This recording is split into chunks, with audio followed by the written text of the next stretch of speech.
Hello, everyone. Welcome back to my channel. I hope everyone is having a wonderful day. Before starting the video, please subscribe and keep watching for more detailed videos.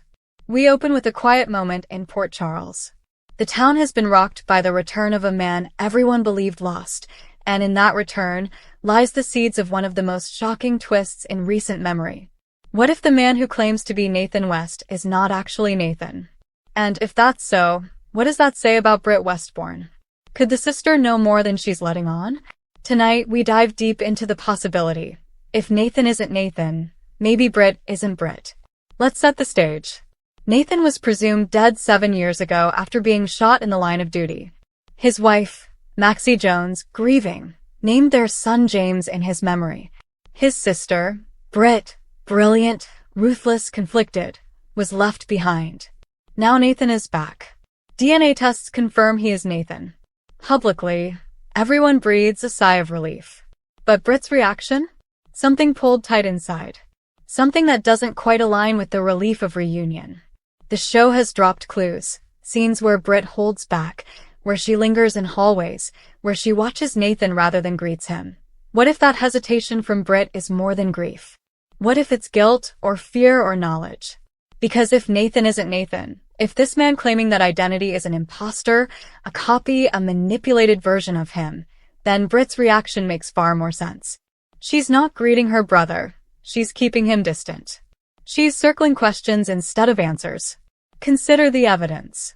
One report notes, Britt Westbourne seems very suspicious. She does not treat him as if he is a brother back from the dead. Britt seems truly afraid of Nathan. Another points out that Britt hung back in the hallway during Nathan's reveal, rather than stepping forward, raising red flags among fans. These are not mistakes in staging. They are deliberate narrative markers. The character who built her career on precision and control is reacting with caution, with distance. That alone should make every viewer sit up and wonder, why? Let's explore the possibilities. Scenario 1. Nathan is real Nathan, but something changed. Brainwashed. Surgically altered, memory wiped. Britt senses the shift. She knows the man standing in front of her is recognizable, has his face, carries his name, but the essence, the core of Nathan West? It's not there.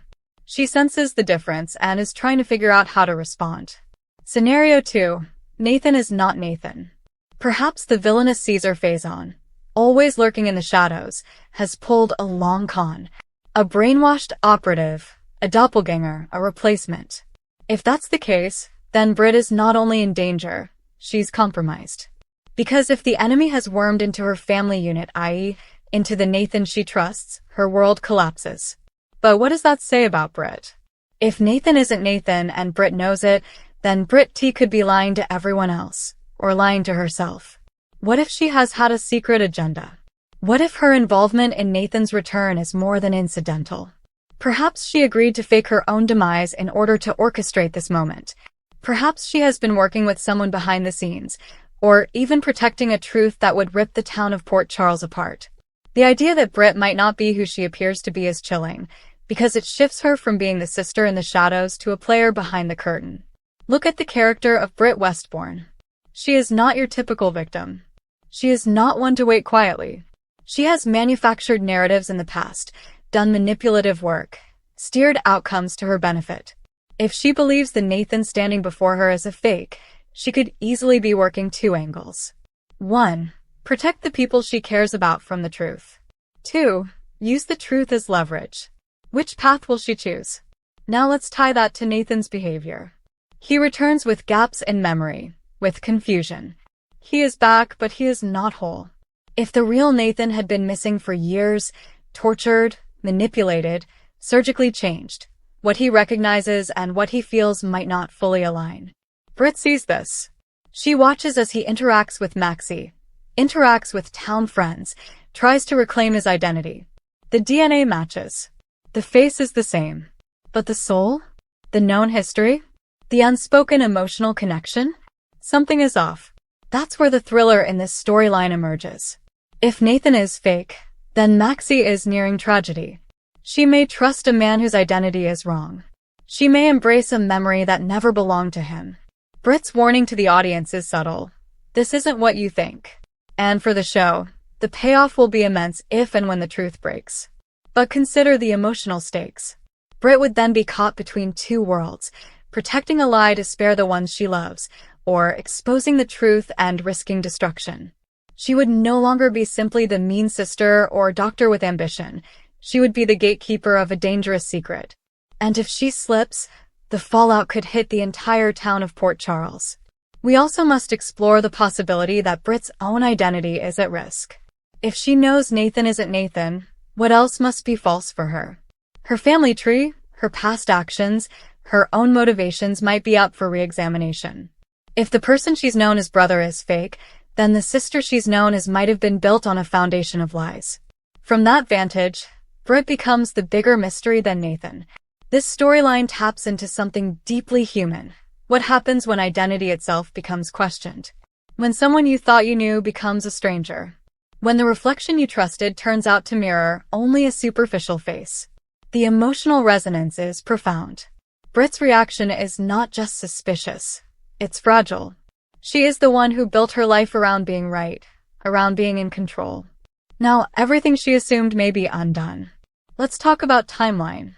4 weeks now, fans have seen Britt behave oddly around Nathan's return. She lingers instead of engaging. She seems anxious instead of relieved. The teasers say, Britt's clue that Nathan is not himself. These hints are deliberate. The writers are priming the audience. Watch her. Watch Britt's reaction because the story is about her as much as it is about Nathan. The question is, will she act on what she believes? Will she confront him? Or will she stay silent, waiting to confirm the truth before revealing anything? Britt confronts Nathan. She steps into his hospital room or an elevator lobby and says, "You are Nathan, right?" He responds with confusion, stutters, denies memory. She pushes, and the camera lingers on her searching eyes. At that moment, the audience knows she's found something. Britt stays silent. She becomes a watcher. She runs secret tests. She digs into records, surveillance, old photographs. She becomes a private detective of her own brother. Meanwhile, Nathan is drifting passive, unaware of the storm around her. A twist on the twist. If Nathan isn't Nathan, maybe Britt isn't Britt either. Maybe the sister has been replaced, or has taken on a different persona, consciously or unconsciously. That angle forces us to question the integrity of both siblings, the whole family tree, the hidden father, the hidden mother. It shakes the soap foundation. What about the motivations? Who would benefit from Nathan being fake? Well, historically the villains of Port Charles thrive on identity manipulation. Think Faison, think Peter August, think Hydra plots. If someone posed as Nathan, they gain access to Maxie, to James, to the Westbourne estate. They gain leverage. They destabilize trust. And Britt would be the perfect counterpoint. She's aware enough to suspect but without proof, and isolated enough that she cannot trust everyone. On the flip side, Britt could have her own motivation. What if she allowed the imposter to stand in place of Nathan, because she believed the real Nathan couldn't come back? What if she struck a bargain? Keep the town calm, keep the family together, and in return the imposter lives under certain conditions. That would reframe Britt from manipulator to protector or conspirator. Either way, it places her in the moral gray zone. Let's talk about the emotional fallout for Maxie and James. Imagine the horror, falling in love again with the man you thought dead, only to discover he's not who you believed. Imagine the devastation for James, trusting a father figure for months, years, then learning he's a stranger. Britt's internal struggle must weigh heavy. She knows something's wrong, maybe has known for a long time. She's watching these people she loves move on, and she's stuck in the limbo of, should I say something? That limbo becomes her anchor, her torment. Soap operas thrive on secrets. This secret, Nathan's identity, becomes the greatest lever of tension. Every scene becomes loaded. Every look between Britt and Nathan becomes freighted with possibility. Who speaks first? Who slips? Who watches and waits? On a show like General Hospital, those silent beats mean everything. Let's explore the scenario where Britt breaks. What if she finally confronts the imposter in private? "You're not my brother." He gets angry or scared, denies it. She pushes further. referencing memories only the real Nathan would know. He freezes. She realizes it's over. And in that moment, she must decide. Do I expose you now and risk losing everything, or do I protect you and wait? That decision might define Britt's arc forward. For the audience, the emotional core will be, will Britt protect or expose? Because in soap operas, relationships matter more than facts. Maxie's trust, James' father, Nathan's identity, but also Britt's relationship to all of them. Will she preserve her brother, her family, her town? Or will she blow it wide open and watch everything fall? Until next time, keep an eye on the hallways, the DNA labs, the elevator lobbies. Because the return of Nathan is only the beginning. The real story might be in the sister standing in the shadows, and the question she cannot yet bring herself to ask. Thank you for watching. Please subscribe to my channel for all of your updates.